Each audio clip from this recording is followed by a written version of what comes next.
Look at your own body for a second. Really look. You are carrying around a brain so large and so hungry that it burns roughly a fifth of your energy just sitting here, doing nothing. Your jaw is weak. Your teeth are small, almost decorative compared to any other great ape. Your gut is short, far shorter than an animal your size has any right to have. On paper, none of this should work. A body like yours shouldn't be able to feed a brain like yours. You are, biologically speaking, a contradiction.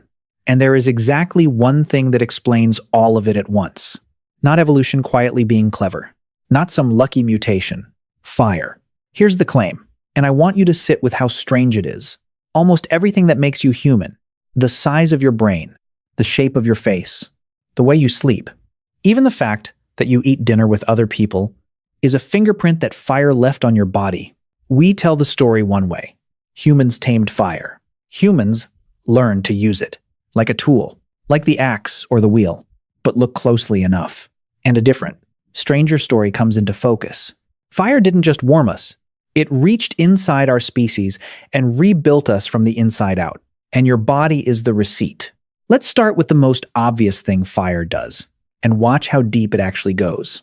When you cook food, you are digesting it outside your body. That's what cooking is. Heat breaks down tough starches into soft, available sugar. It unravels proteins your stomach would otherwise struggle with. It kills the parasites and bacteria that raw meat carries. And it unlocks calories that raw food keeps locked away. A chimpanzee spends something like 6 hours a day just chewing. 6 hours. Jaws grinding. To extract enough energy from raw plants to stay alive. Cooking takes that labor and hands it off to the flames. The fire does the chewing for you. The fire does part of the digesting for you.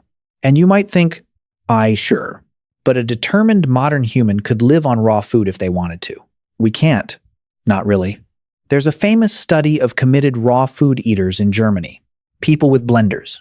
Supermarkets. Year-round abundance. Every advantage the 21st century can offer. And still, many of them lost dangerous amounts of weight. Many of the women stopped menstruating because their bodies simply weren't getting enough energy to run a reproductive system. With all the tools of the modern world, the human body still cannot comfortably run on the raw food nature actually provides. Hold on to that. It matters more than it seems right now. So if fire is doing part of your digestion for you, here's the question. What did your body do with all that saved energy? This is where it gets remarkable. This is the central trade. Your gut is one of the most expensive organs you own. Maintaining a long, complex digestive system costs an enormous amount of energy. Every hour of every day, whether you're using it or not. So once fire started pre-digesting food, the gut no longer needed to be so big.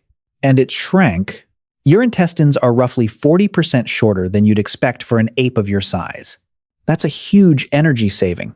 And that freed up energy didn't just vanish. It got reinvested. And it got reinvested in the single most expensive tissue in the entire body, the brain. Scientists call this the expensive tissue trade-off. And the cooking version of the story belongs largely to the primatologist Richard Wrangham. A shorter gut you can afford means a bigger brain you can afford. And here is the reversal. The thing that turns the whole story upside down. You assume your giant brain is what let you invent fire. That the clever ape figured out the flames. But run the logic the other way. It was fire that paid for the brain.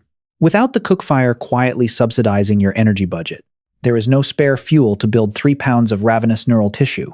The brain you're using to understand this sentence, fire bought it. You didn't get the big brain and then discover cooking. You discovered cooking. And the big brain is what grew in the space it opened up.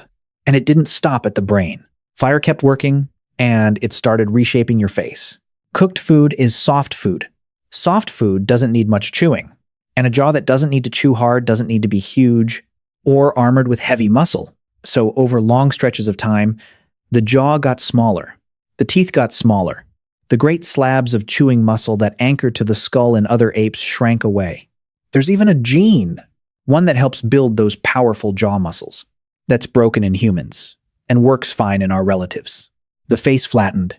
The chin became this delicate, almost fragile thing that no other animal has. We look at that refined, gracile, human face and read it as a sign of progress, civilization, sophistication. But that's another reversal waiting to happen.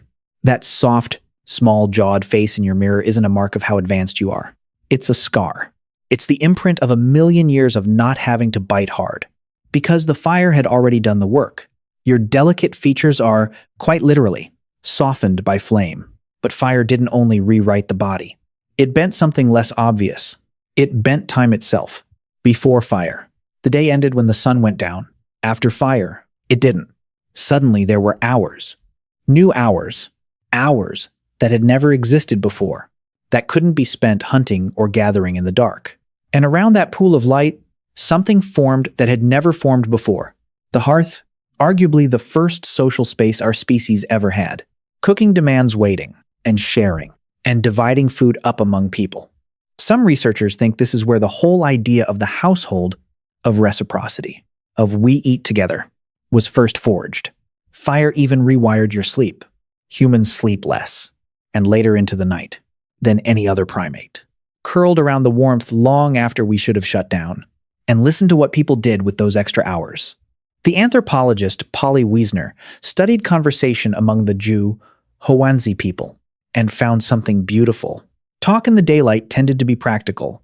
Work, arguments, complaints, the gossip of getting through a day. But talk in the firelight at night was different. That was when the stories came out, the myths, the imagined worlds, the ancestors, the things that don't exist, but that a whole culture agrees to believe in together. The glow of the fire wasn't just warmth. It was an incubator for the human imagination itself. So now step all the way back and look at the full shape of it. Because there's one last thing we've been circling, and it's the part that should genuinely unsettle you. Every trade fire made with your body was permanent, irreversible.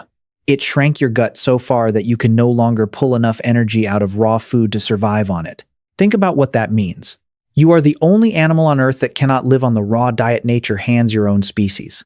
Every other creature eats its food as it finds it. You physically can't. You are dependent on cooking, not as a luxury, but as a biological requirement, written into the length of your intestines. We keep telling the story where humans are the ones who domesticated fire. But look at what actually happened, and the roles quietly swap. Fire domesticated us, in the same deep, bodily way that we domesticated the dog or the cow. It bred itself into our anatomy so thoroughly that we can never leave it. Not because we don't want to, because our bodies would fail without it. And this is what makes fire unlike anything else our species has ever made. Every other technology sits outside the body. The axe, the wheel, the phone in your pocket. You can put them all down and walk away, and you're still fully human. Fire is the one technology that went inside. It lives in the size of your teeth, the length of your gut, the mass of your brain, the rhythm of your sleep. And in the simple fact that you eat your meals with other people, you didn't invent fire and then stop. Fire is what finished the job of turning you into a human being. So the next time you strike a match, or thumb a lighter, or click on a stove without even glancing at it, pause. Just once. Because that small flame is the same lineage as the one that, perhaps 1,000,000 years ago, reached into a hungry, big-jawed, small-brained ape and rebuilt it from the inside out. You are not an animal that learned to use fire. You are an animal that fire reached inside and remade. Look in the mirror. The small teeth, the soft face, the enormous mind humming behind it, and understand what you're actually seeing. You're looking at what fire made.